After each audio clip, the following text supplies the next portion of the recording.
has to do with how can you make good decisions before you ever touch that weapon. How can you do some things with that in your face situation and think it's right? So you have to train yourself to think.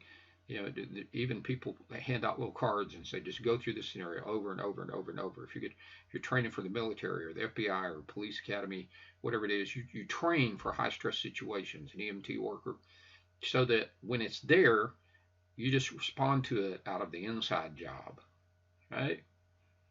Then there are the other situations where you have time to think. You don't have to take immediate action. You expect to see someone and they don't show up. You want to buy something and you don't have the money. There's time to think. There's time to make a plan. Most of our situations fall into the second category.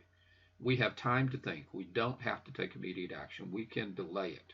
Even though the other person is pressuring us, pushing on us, and trying to get us to do something right now, we can put it aside for a minute.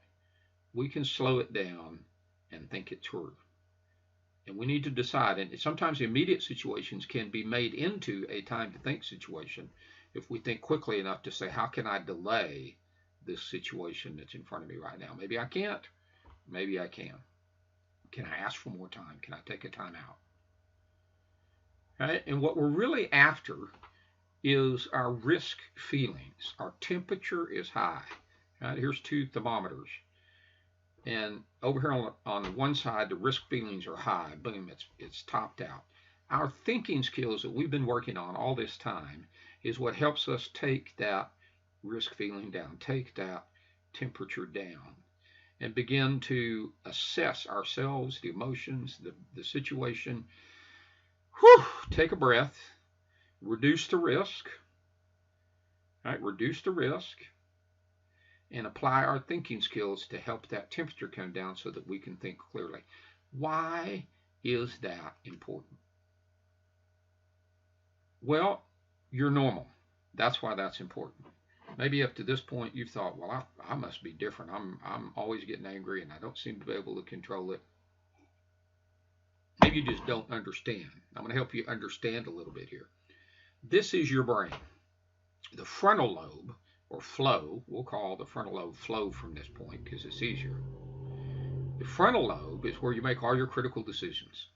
It's where you sit down and say, I'm going to do this, I'm going to do this. You think it out.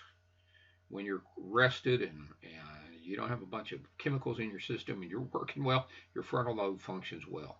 Your amygdala, Amy, is your warning system.